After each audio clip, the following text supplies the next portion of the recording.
नमस्कार, नानू नानी की कहानी में आपका स्वागत है। आज की कहानी का शीर्षक है यारी हो तो ऐसी। बहुत पुरानी बात है।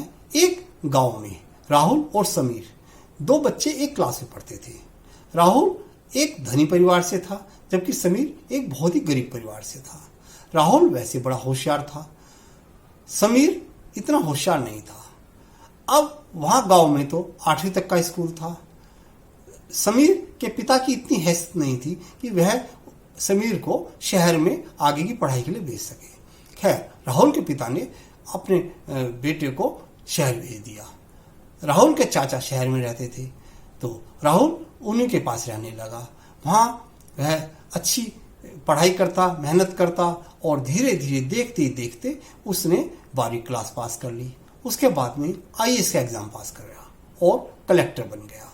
इधर समीर ने बड़ी मुश्किल से 10वीं क्लास पास की, क्योंकि उसके पास इतना पैसा भी नहीं था कि वह शहर में जाकर पढ़ सके।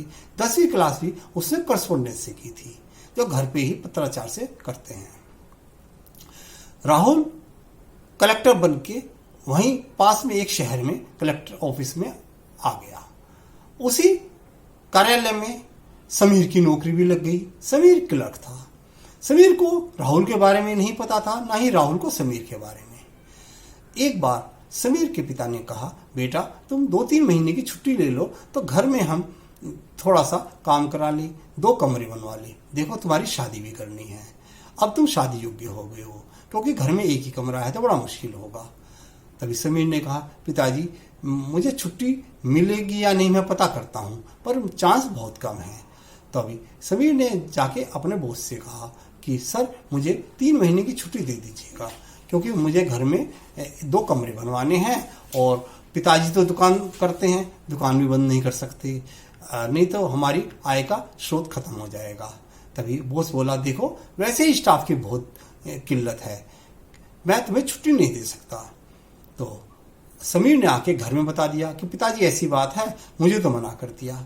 तभी वह बोला कि अरे तुम कलेक्टर साहब से मिलो, सुना है कलेक्टर साहब जो आए हैं बहुत ही अच्छे हैं।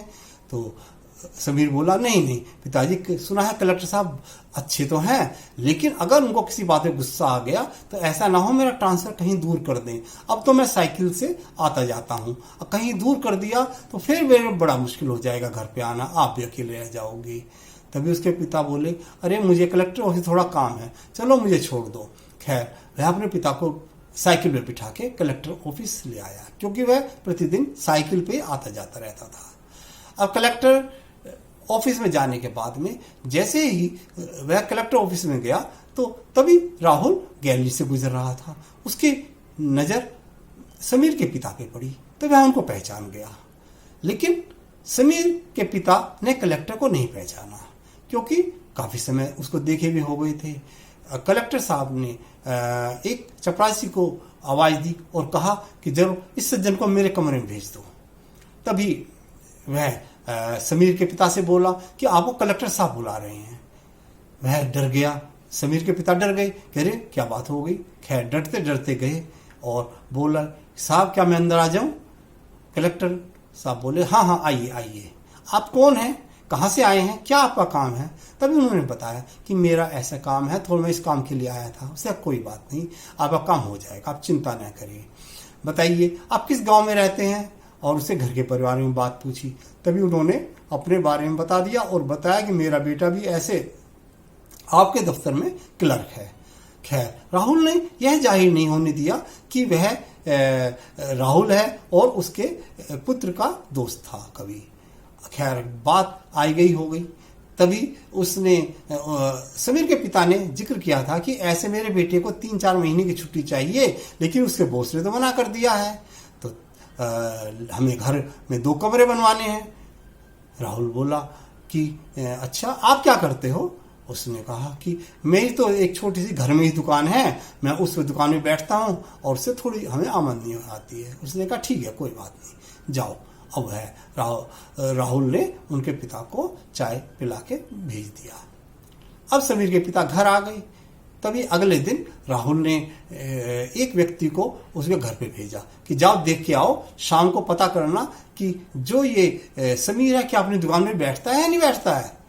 तो वह शाम को गए तो 7-8 बजे हुए थे, तो तभी देखा तो उसके पिता तो घर के अंदर चले गए थे। राहुल के अनुसार जो व्यक्ति गया था उसे देखा कि अरे समीर तो दुकान में बैठा सौदा बेच रहा है।